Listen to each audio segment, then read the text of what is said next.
Empresários e empresárias do meu Brasil, Ricardo, em mais um episódio do Papo Imponente, o Rico do Marketing.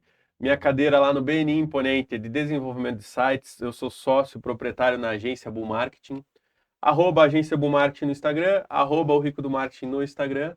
E hoje vou falar com mais uma presença ilustre, né? Vocês vão falar, pô, mas todo dia, todo programa é presença ilustre? Sim, todos os imponentes, todos os membros do nosso grupo são maravilhosos e cada um ali na tua cadeira é especialista no que faz. Hoje eu vou falar com a Carol Steidel. Ela tem a cadeira de arquitetura residencial lá no grupo e eu vou pedir a gentileza que ela mesma se apresente para vocês. Carol, muito obrigado por ter vindo, tá? Obrigada eu pelo convite, estou muito feliz em estar aqui. Legal. Bom, eu sou a Carol, eu sou arquiteta e eu traduzo a identidade das pessoas no lar delas com a psicoarquitetura. E o que que é a psicoarquitetura? Nada mais é do que a arquitetura aliada a conceitos da psicologia para que eu possa entender o meu cliente antes de pensar e projetar em qualquer coisa para ele. Então, por que que surgiu isso, né? Porque eu diria que 100% das pessoas que me procuram buscam uma casa bonita e funcional. Só que bonita e funcional para quem? Porque o que é bonito e funcional para você, muitas vezes não tem nada a ver com o que é para o seu vizinho, e às vezes não tem nada a ver, inclusive, com o que é para sua esposa. Então, até aí é quando a gente tem que entrar no meio de campo ali e fazer essas conciliações para a gente conseguir chegar no ideal para a família, para o casal, né? Então, basicamente, na essência, é essa quem eu sou no meu trabalho. Tô muito bacana, na verdade, você falou ali do marido e mulher e tal, e eu imagino que você deve passar por cada perrengue, né? Porque normalmente eu acho que o que um quer, o outro não quer, enquanto talvez o cara quer algo mais radical, talvez a mulher quer um negócio mais tranquilo, ou não, né? Ou vice-versa, mas enfim. Eu vou Sim. querer saber a fundo aí algumas histórias do que você tem para contar. Muito legal. Na verdade, quando você falou sobre psicoarquitetura, para mim, psicoarquitetura é algo novo. Para mim, eu conheço os arquitetos, a arquitetura, enfim, mas a psicoarquitetura não estou familiarizado com o termo, mas agora você já deu um resumo e eu vou querer saber bastante porque eu sou bem curioso, tá? Mas agora falando em BNI, como você conheceu? Como você veio parar no Imponente? Se já fez sentido para você? Como é que tá essa tua jornada aí? Legal. Eu conheci o BNI por conta de uma amiga arquiteta, que ela tá num dos grupos do BNI, e a gente fazia mentoria juntas, então a gente sempre troca muito sobre os nossos negócios, inclusive é algo super interessante, eu gosto muito de participar da mentoria e tá junto com arquitetos que a gente está sempre trocando experiências, né, pessoas que eu admiro, e nessa ela falava muito do BNI. Né? Ai, acabei de fechar um projeto. Da onde veio esse projeto? Ah, veio do BNI. Esse veio Muito do legal. BNI. E aí eu falei, caramba, né? Eu preciso. Eu já conhecia o BNI já de papo, assim, mas eu realmente não tinha me Talvez tinha aquele impactado. preconceito, assim, não. Não tinha me impactado. Tipo, tá, é um grupo de networking, mas não tinha me impactado. E aí, quando eu comecei a ver o quanto aquilo fazia diferença pra ela, eu falei, amiga, então, como é que faz pra entrar em algum grupo? E aí ela Uhum. me conectou com uma das embaixadoras do Imponente e eu entrei bem no começo. Eu entrei quando a gente estava tendo as sessões de café ainda. Eu Legal. sou a membro número 20 do grupo, então eu entrei Sério? bem no É, faz tempo. comecinho. Aham.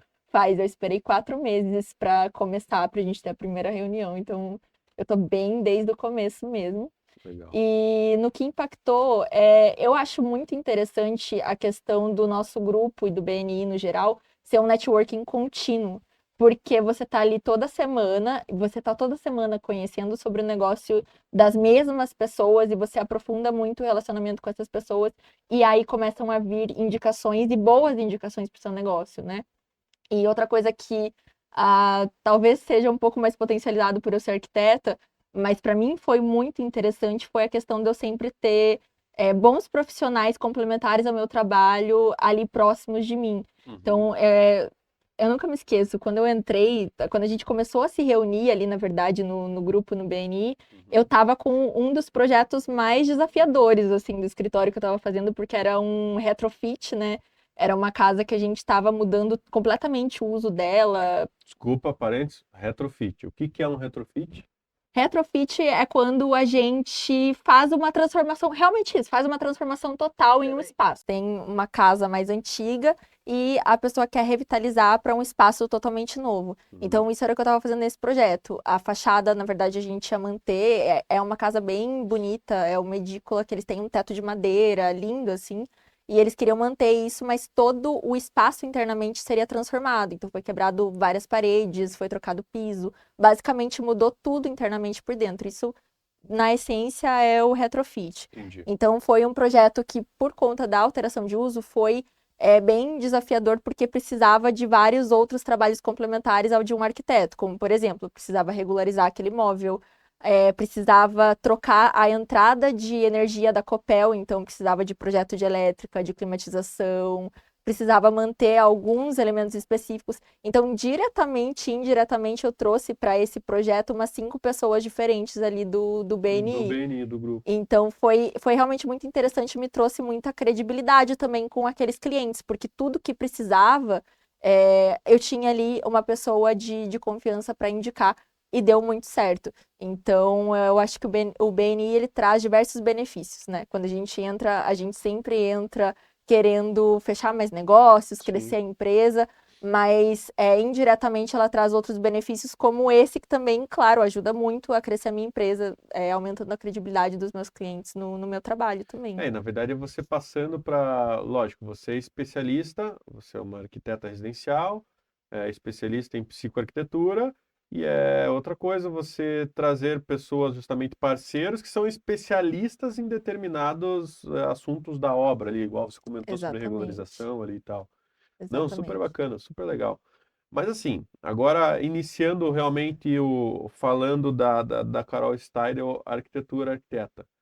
É, você é formada em arquitetura.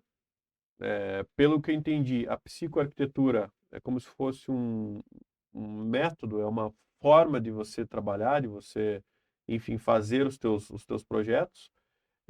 Mas de onde surgiu a psicoarquitetura? Porque, como eu te falei, eu já conheço muito arquiteto e tal, mas a psicoarquitetura para mim é uma palavra nova. Daí, às vezes, as Aham. pessoas que não conhecem é, pode encaixar meio assim é só tá enchendo linguiça, desculpa a palavra, às vezes tá, né, tá só fazendo com que o preço dela suba, É. mas não é bem assim também, Só jogada mas de só marketing, jogada de né? marketing, exato. Não queria usar os meus termos, mas é aí, de onde surgiu a psicoarquitetura na tua vida aí? Bom, a psicoarquitetura em si, na verdade, é uma especialização reconhecida pelo MEC, é uma pós-graduação que eu fiz em que a gente estudou a grande base é da psicanálise, psicologia analítica, para quem para quem é psicólogo aqui vai saber um pouco mais, mas a gente Uhum. estudou um pouco desses teóricos da psicologia, para a gente conseguir realmente traduzir as pessoas no projeto, né? Então, além de mim, vão ter outros arquitetos também que trabalham com essa metodologia da psicoarquitetura, só que ainda não é algo tão difundido, tão conhecido. Então, muitas vezes as pessoas me perguntam: isso é algo seu? É algo que você inventou? Não, não é algo que eu inventei. Mas, apesar disso, muito antes de eu conhecer a psicoarquitetura, eu já me relacionava muito com esse jeito de trabalho. Uhum. Isso desde o começo da faculdade ali, porque eu tive uma experiência pessoal. Eu sou uma pessoa que eu gosto bastante de viajar e na faculdade eu aproveitei muito para fazer isso, porque Legal. depois a gente já não Depois necessariamente tem que trabalhar. consegue, né?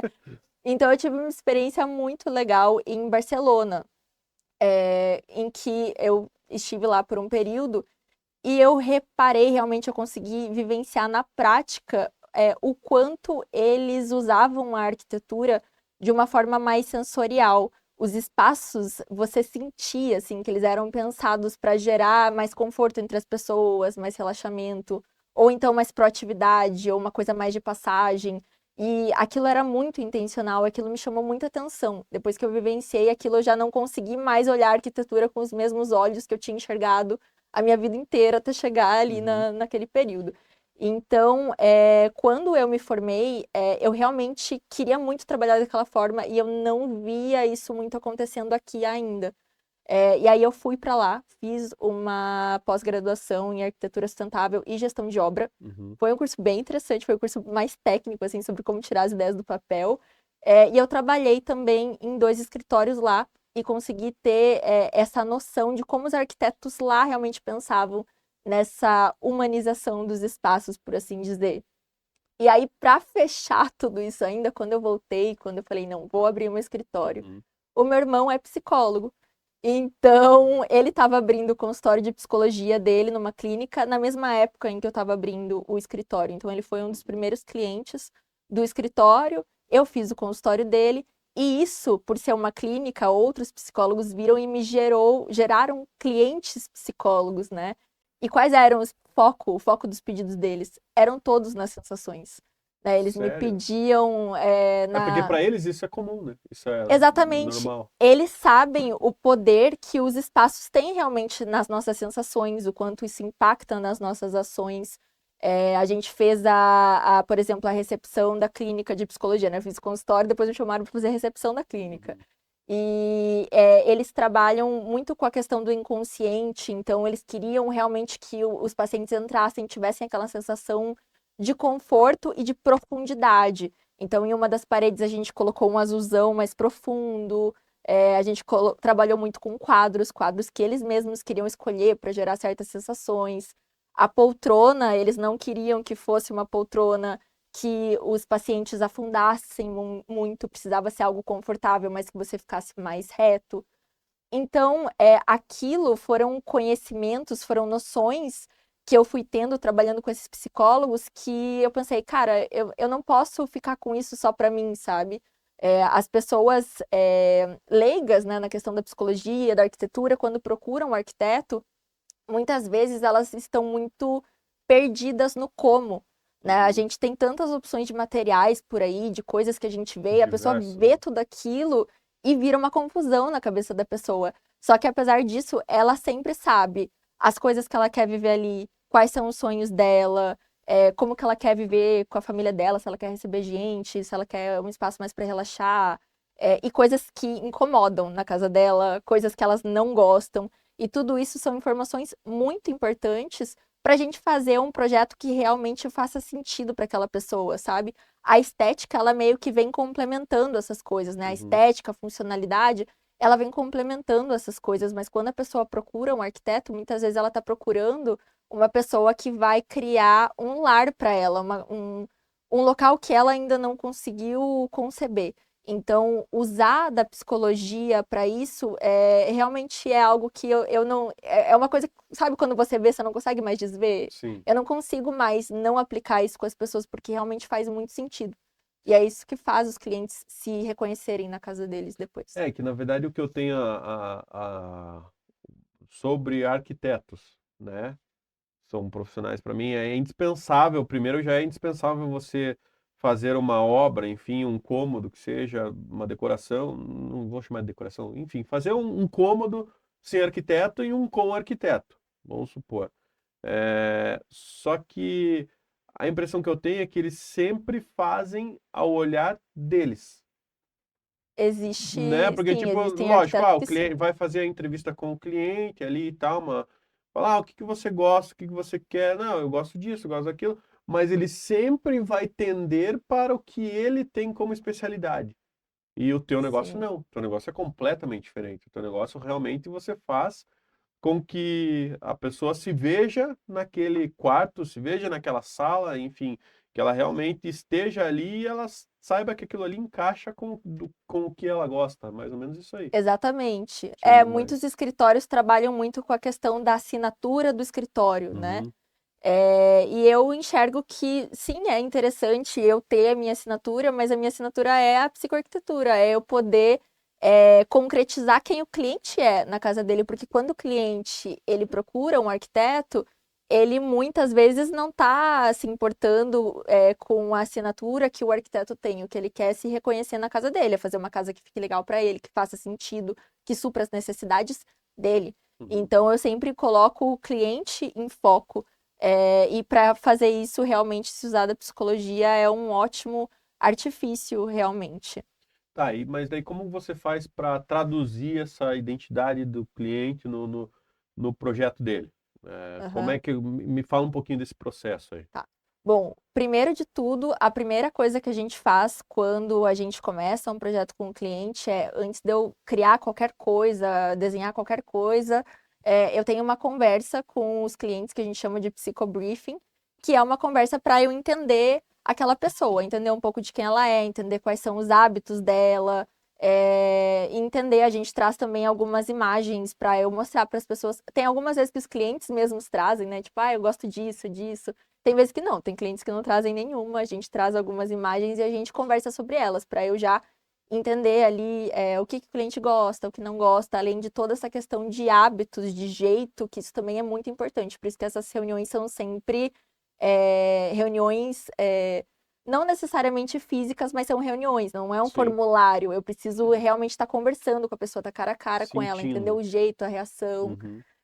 E depois disso é quando a gente começa a desenvolver o projeto, e na criação do projeto, tudo vai ser pensado de acordo com todo aquele contexto que a gente conversou. Inclusive orçamentário também, que é uma coisa que a gente vai falar um pouco mais para frente, Legal. mas a gente pensa em todo esse contexto e através da escolha das texturas, das cores, dos materiais, a gente vai transmitindo sensações. Então a gente pensa muito em dois sentidos nesse caso. A gente pensa nas questões biológicas mesmo, que são inerentes a qualquer ser humano, nas sensações que Uhum. eles vão sentir, e questões próprias de cada pessoa, ou casal, ou família. Então, pensando no biológico, por exemplo, muitas vezes a pessoa quer estar em casa e relaxar, né? E aí, se ela quer relaxar, não adianta eu colocar paredes vermelhas, luz branca, Algo vibrante, vamos dizer assim. muito vibrante, porque são sensações, são elementos que geram sensações de atividade no nosso cérebro. Eles passam a informação para o nosso cérebro que é a hora de estar ativo, não é a hora de relaxar. Então, por isso que a luz amarela, por exemplo, tem a guerra na internet, né? A luz branca é a luz amarela. Em casa, a luz amarela, porque a luz Uhum. amarela não tem nada a ver com questão de, luz branca ilumina mais, luz amarela ilumina mais. Pra Não. mim, branco é banheiro e cozinha. Nem banheiro e Nem cozinha eu não banheiro. gosto. Sério? Tudo amarelo. Tudo amarelo. Por quê? Porque em casa, Conforto?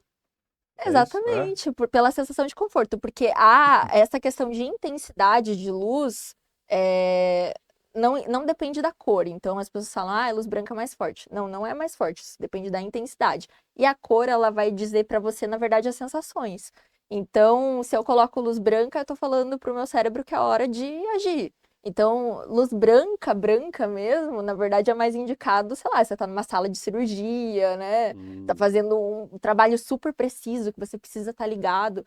Em casa não é esse O objetivo. Exatamente. Então a luz amarela, ela realmente ajuda muito mais a relaxar. Então a gente busca muito trazer essas cores, tanto na luz quanto nas paredes, nos móveis também, que tragam as sensações que o cliente quer ali para determinados espaços específicos da casa. E aí a segunda questão é a questão específica de cada cliente, né? Então, por exemplo, a gente já trabalhou com um casal que eles são super geeks, eles são do TI, eles adoram série, jogo de tabuleiro.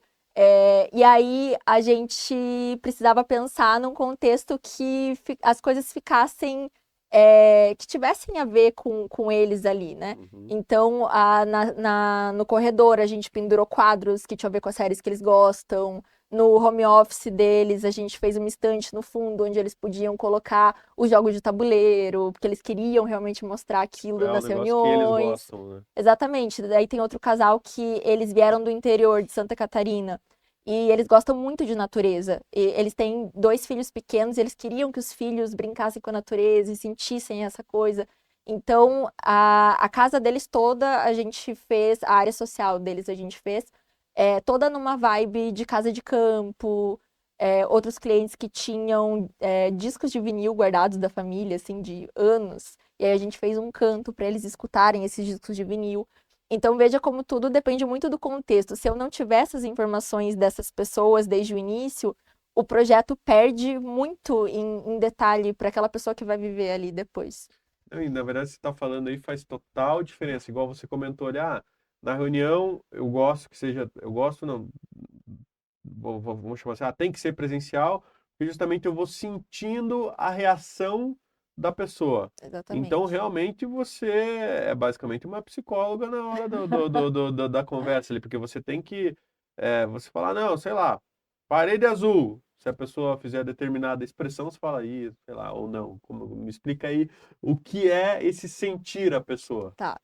Não, eu gosto muito da reunião que eu tô conversando com a pessoa, porque eu jogo muitas perguntas abertas. O que eu quero é que a pessoa fale. Eu sempre falo para os clientes, olha, mesmo que o que vier na tua cabeça não tem nada a ver com a pergunta que eu falei, Uhum, responde, porque isso tá vindo por alguma razão. Você quer que eu saiba daquilo por alguma razão, uhum. né?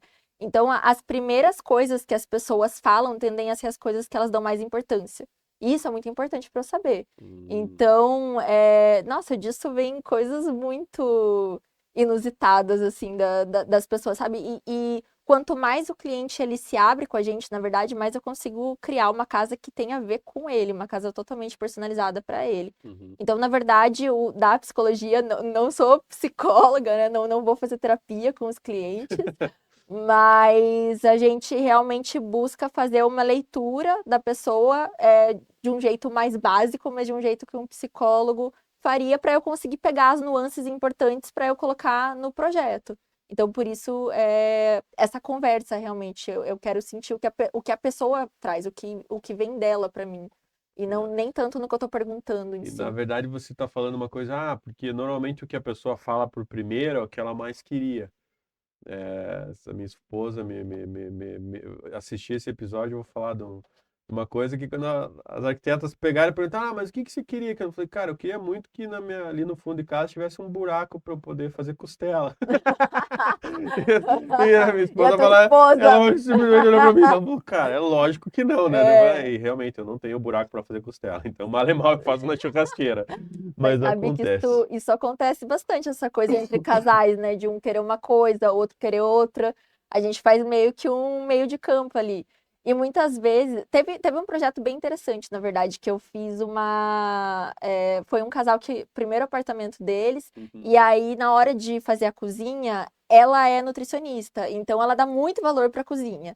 E ela tinha uma vibe bem neutra, assim. Eles queriam. Era uma cozinha pequena e já tava com os móveis meio escuros, um móvel amarelo. E aí o piso era um piso mais vintage, assim, que Uhum. tem aqueles detalhes anos 60, essas coisas, sabe? E aí eles falaram: não, tira tudo isso aí, um monte de cor, um monte de coisa. E ela passando um monte de foto neutra, assim, pra mim, de referência, né? E aí, quando eu sentei para conversar com eles, eu percebi que ele já gostava mais de umas imagens com cor. Mais colorido. E aí eu pensei, não, ficou acordado que eu faria a cozinha super neutra, né? Uhum. Mas aí eu pensei, tá, vou fazer uma proposta para eles de manter esse piso, porque o piso para mim tinha muito a ver com ele. Sério? Falei, vou fazer uma proposta para manter o piso, deixo o revestimento da cozinha branco, neutro, e toda a cozinha bem clarinha, com madeira bem clara também, que era do jeito que ela queria, então mesclar um pouquinho ali dos dois. Quando eles viram, eles se surpreenderam muito, porque a cozinha antiga tinha tanta coisa acontecendo, móvel escuro e azul e amarelo e não sei o quê, que o piso para eles, Era feio. na cabeça deles não tinha como aquele piso ficar legal, Uhum. sabe? Até botei no Instagram, já perguntei, botei uma enquete lá, e aí, pessoal, vocês tirariam ou não? E Uhum. deu meio a meio, assim, tinha gente que tiraria, era tipo um piso ame ou odeie, né? Uhum. E aí a gente manteve, e eles gostaram tanto de ter mantido o piso que o revestimento que tinha na parede da cozinha também era um revestimento azul. E aí eles gostaram tanto que eles falaram, mantenha o revestimento azul, porque Gostaram daí tudo só com os móveis, que era tudo branco, bem clean assim mesmo, branco, madeira clarinha, você já deu o contraste pro lugar certo, entendeu? A cor do piso, o jeito do piso ornou com aquilo que a gente tinha proposto e tinha a ver com a personalidade dela, uma coisa mais Uhum. clean, mais minimalista, e ele que também gostava de uma certa cor, de algo vintage. Então a gente é uma nuance que, por exemplo, se eu só tivesse falado com ela, eu não teria Não teria pego. pensado, talvez nisso. Eu acho muito bacana a criatividade, vocês saberem, lógico, tô lá na minha agência de marketing, nós temos que ter criatividade para fazer marketing. Mas vocês precisam da criatividade justamente para construir a vida das pessoas, porque as pessoas elas vão morar na casa delas por muito tempo, né? Muito tempo. Então, e a forma com que você está falando da psicoarquitetura para mim, cara, todo arquiteto deveria fazer, acho que psicoarquitetura, né? Desculpa os outros arquitetos, mas, cara, é um negócio que faz muita diferença. Faz. Porque, igual você falou ali do pessoal que gostava ali de séries e tal, às vezes uma pessoa que não mora ali vai chegar e vai visitar a casa e falar, nossa, que troço horrível. O cara não interessa. Não é sobre quem vem visitar, é sobre quem está aqui dentro, é sobre quem mora aqui. Exatamente. Então é muito bacana, na verdade é o básico isso. Tem que ser, a casa tem que ser feita para quem vai morar ali dentro, né? Sim. Então, enfim. Tá, mas vamos lá. Você fez o projeto, fez todas as reuniões e tal, legal, o projeto é uma coisa. E daí, como é que você faz aí já para transformar isso em algo real para os clientes? Tá. Bom, dentro do projeto, a gente tem a parte que o cliente acha que é o projeto, que é a criação, e a gente tem o projeto como um todo. Então, a gente começa muito essa etapa de projeto muito nessa questão dos sonhos do cliente, das expectativas, dos hábitos, da própria criatividade, né? A questão do, ai, ficou bonito, não ficou. E depois, quando o cliente dá o ok para essa criação, né? Que ele diz, não, beleza, Carol, vamos seguir com isso, a gente tem que entrar numa etapa totalmente diferente, que é planejamento, execução. Como é que a gente vai fazer isso acontecer? Então a gente entra numa etapa que eu chamo de manual de obra. Porque assim como um carro tem um manual, cara, você vai fazer uma obra, você precisa muito de um manual para Uhum. você especificar tudo para os fornecedores e a obra estar organizada. Então, quando o cliente dá o ok, a gente começa com esse manual de obra em que a gente especifica quais paredes vão sair, quais vão ser construídas, revestimento também vai ser acetinado, vai ser polido, Hum, quantas peças eu vou usar, porque não adianta você só pegar a metragem quadrada da parede e comprar a quantidade de peças, porque isso muito provavelmente vai faltar. Por quê? O cara corta as peças quando ele vai instalar na parede, certo? Parte dessas peças vão ser jogadas fora. Então uhum. a gente precisa sinalizar onde aquilo começa, precisa contar as peças para o cliente comprar corretamente. Senão vai faltar e aí ele vai ter que ficar indo lá comprar. Outras E coisas. talvez quando volta a comprar, às vezes não tem, vai demorar e é isso. E o pior não é isso. O pior é que mesmo que tenha, se você compra o mesmo modelo, e ele for feito de um lote diferente, pode ser que a tonalidade não seja exatamente a mesma. E aí você pensa, Faz o fábrica, lá de aí fábrica. você pensa, ah, tá bom, não é exatamente a mesma. Tá, mas tenta colocar uma peça do lado da outra, você vai Imagine uma ver a cozinha que diferença. talvez é uma cor só e sei Você lá. vai ver a diferença, sabe? Então, o ideal é realmente comprar tudo e do mesmo lote. Então, a gente se atenta a essas coisas. A gente se atenta a posições de tomada. Isso é a coisa mais fácil do cara errar lá na obra. Uhum. Coloca as posições dos pontos de tomada. Marcenaria também. Ah, é só dar o 3D e passar para o marceneiro? Não, gente, a gente precisa pensar no uso, né? Quantas pessoas já se frustraram com algum móvel em marcenaria dentro de casa? Eu acho que muita gente que está vendo aqui vai se identificar Com com isso. certeza, com certeza. Porque, principalmente, você vai fazer armário, tipo guarda-roupa e armário de cozinha. Tem coisas muito específicas que você quer guardar. Cara, quantas roupas o cliente tem? Quantos sapatos o cliente tem?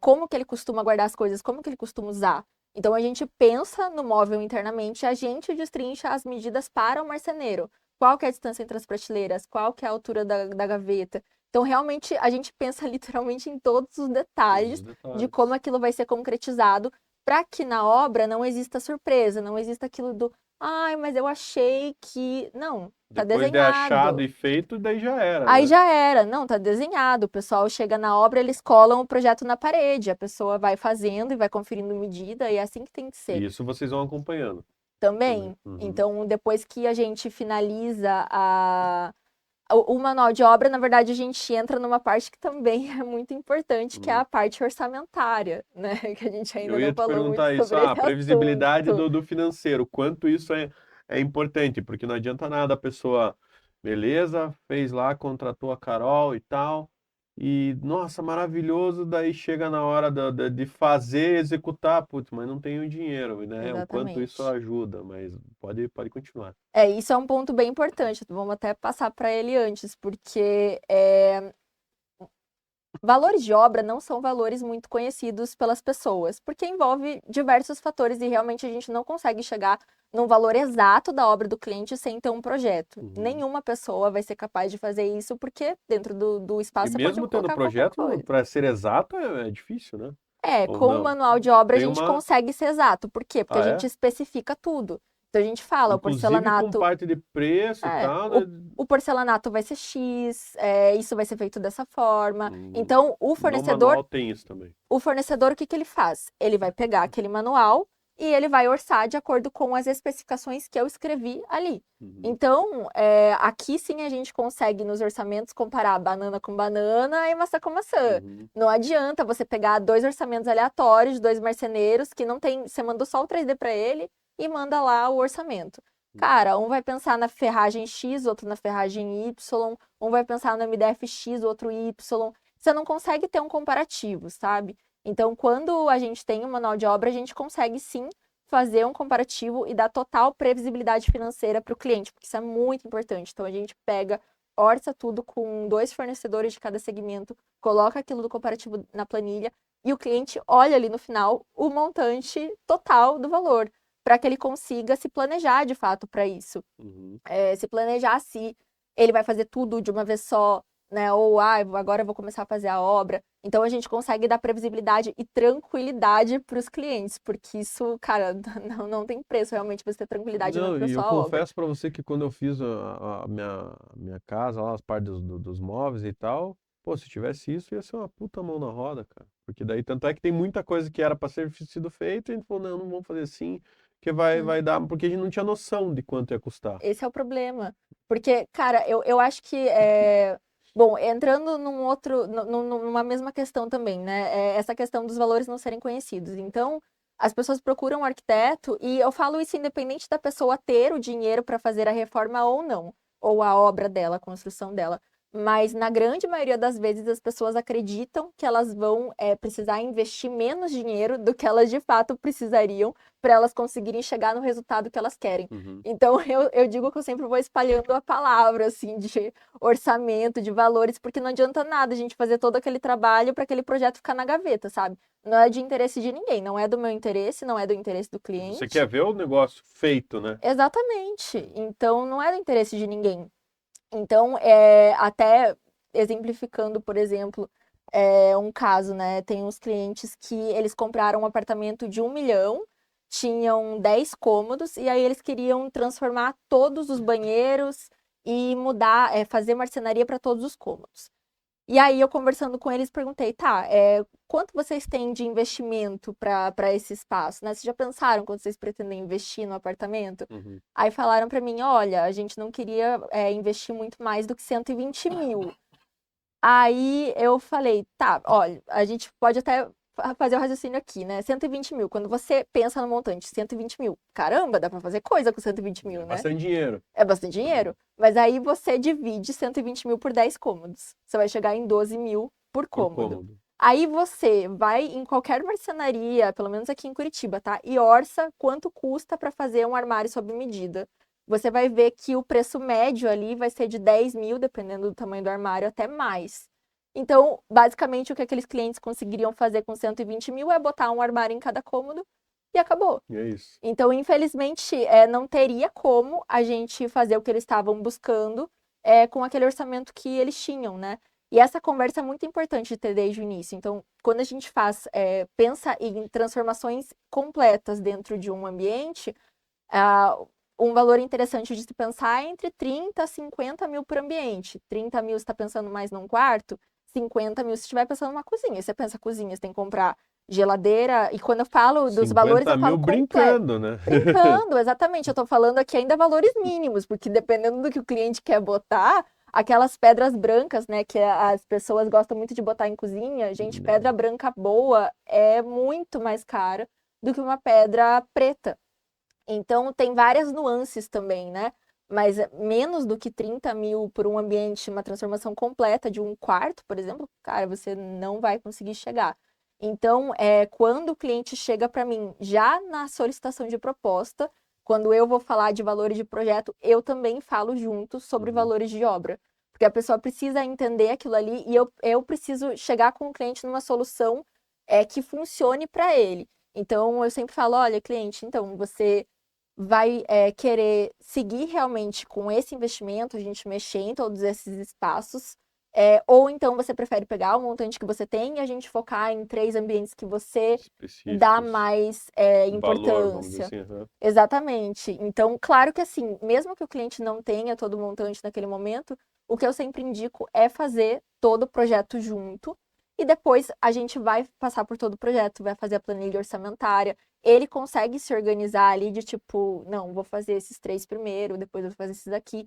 Mas tudo sempre depende do contexto da pessoa, Uhum. né? Cada um sabe a sua questão de investimento. Sim. Então, o que eu sempre busco para os clientes é dar essa clareza para eles, mostrar, né, exemplos. Eu sempre mostro exemplos de projetos que passaram pelo escritório para ficar mais palpável, né? Dou o Eles exemplo estão uma base, né? Dou o exemplo até do carro também. Eu faço muita analogia com o carro porque funciona muito bem. Hum. Porque você pensa hoje em dia, um carro 0 quilômetros, dos mais baratos que você for encontrar aí, por 70 mil já tá difícil de encontrar. Não acho, eu acho, né? Eu acho que Não, nem acha mais tá 70 mil. difícil. Pois é. Aí você pensa, você vai fazer uma reforma ou você vai construir. Você vai levar um monte de material para esse espaço, né? Vários elementos, vai mexer com diversas pessoas na mão de obra. É uma obra, as obras dificilmente vão demorar só um mês. Muitas vezes vai demorar mais tempo.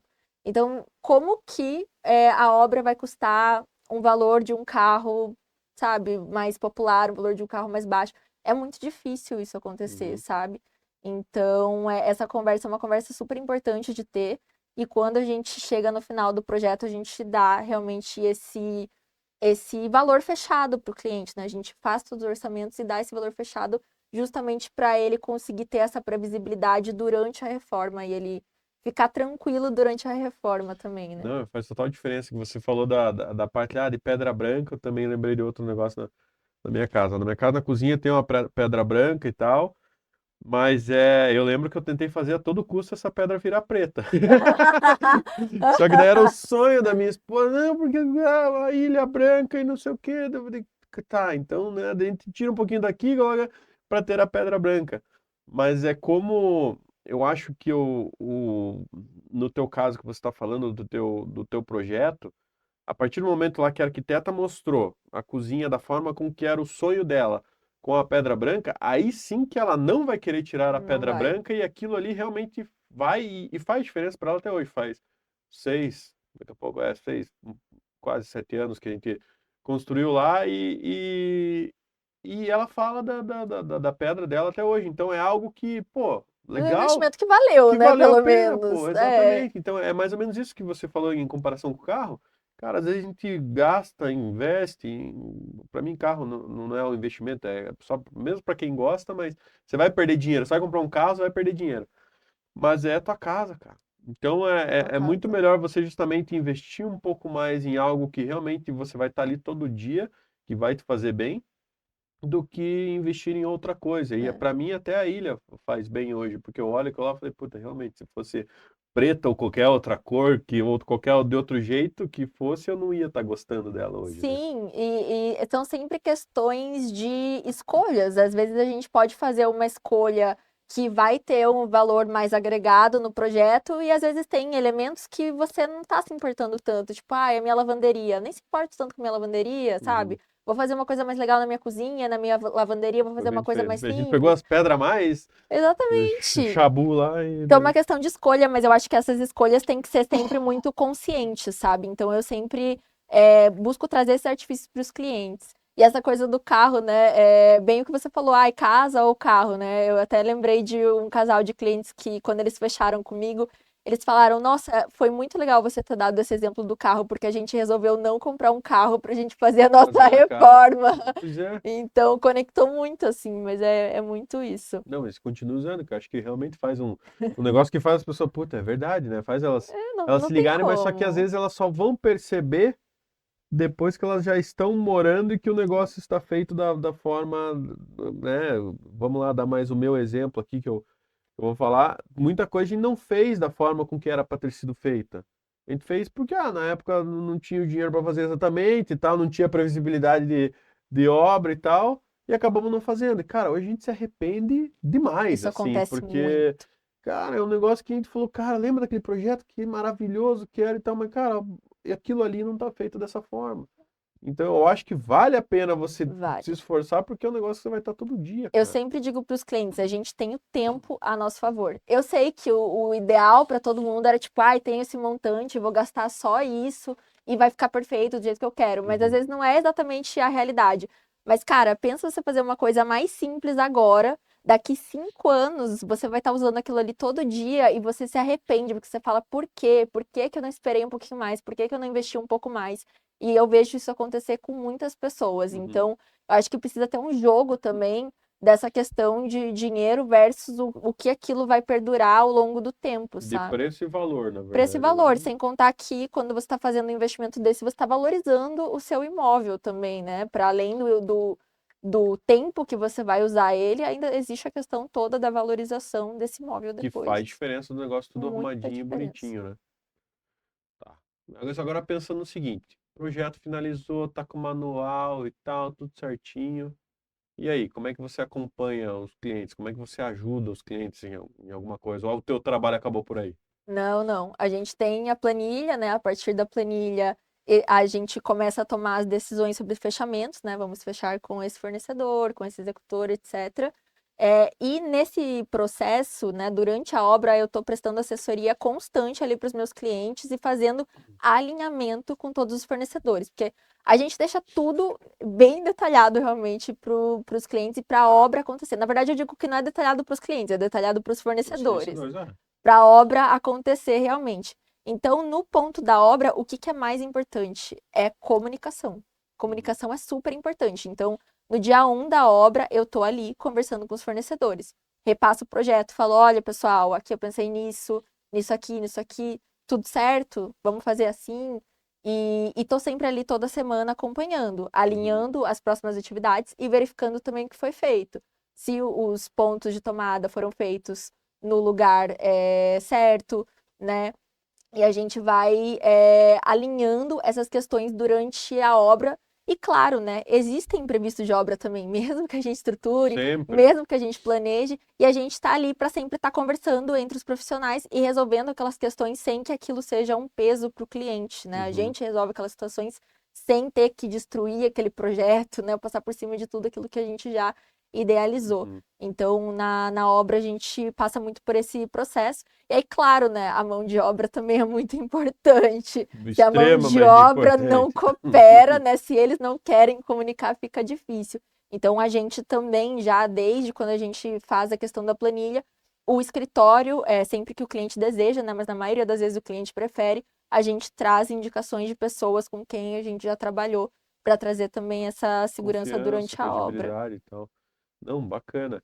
E existe algum erro que normalmente as pessoas cometem, seja na reforma, seja na construção, enfim, o que que você me diz? Talvez os que mais...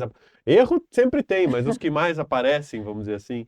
Bom, uma coisa muito comum que eu vejo é a questão da pessoa querer fazer reforma sem nenhuma ajuda profissional, sem ter tido nenhuma experiência e falar, não, tá tranquilo, eu consigo fazer. É aquela coisa de tipo, ai, não vou investir num projeto porque projeto é muito caro, né? Mas aí a gente recai novamente sobre a questão dos preços. Normalmente quem fala que um projeto é muito caro, provavelmente essa pessoa não tem nem dinheiro para realmente conduzir a reforma dela Uhum. do jeito que ela está pensando em fazer, né? Porque o projeto, ele representa de 5 a 10% do valor da obra, na grande maioria dos casos. Então, não faz muito sentido você querer economizar 5 a dez Na por cento, obra, sabe? não é isso que... E, Na obra não, no projeto, né? e mesmo que você fale, ah, não, tá, não vou pagar esse valor. Tá, mas então seja consciente de que a sua obra não vai ter planejamento e com certeza vão existir retrabalhos ali, porque olha quantos detalhes a gente já conversou aqui. E aí voltamos no valor de um armário, né? Quanto custa um armário de planejado? Uhum. 10 mil reais? Quantos errinhos de obra você está disposto a ter? Porque qualquer errinho aí facilmente sai uns R$ 1.000. Então daí você Sim. vai somando um errinho, um errinho, um errinho. Então, no fim das contas, não necessariamente vai valer a pena, sabe? Você vai passar por muita dor de cabeça e o custo estatisticamente vai ser o mesmo do que se você tivesse contratado um projeto e muitas vezes até maior, Até né? maior. Até maior. E fora a dor de cabeça, né? Muita dor de cabeça. Então, realmente. E aí, o tempo que você perde também por deixar de trabalhar, de focar no seu trabalho, de focar na sua empresa, por ter que ficar lidando com questão de obra, que acaba sendo o segundo trabalho, né? Então Sim. acaba que não faz sentido nenhum isso. Não, perfeito. Na verdade, Carol, a gente tá encaminhando aí pro... Encaminhando, eu tenho essa mania de falar o encaminhando, mas não, nós estamos caminhando para o final. É, Só que eu queria te fazer uma pergunta do seguinte.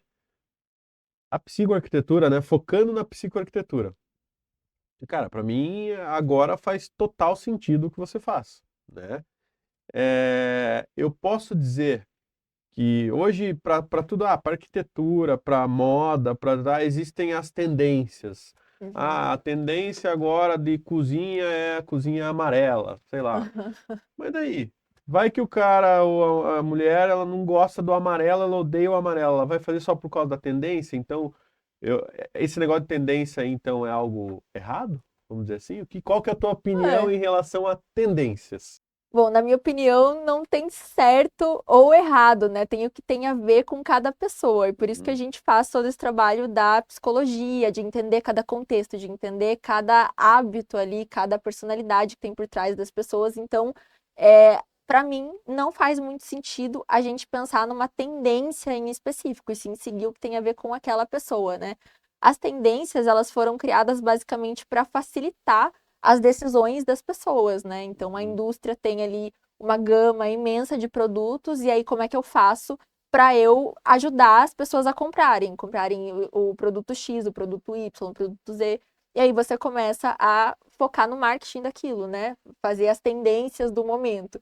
E não necessariamente isso vai fazer sentido para um cliente em específico. sim. Então, eu não.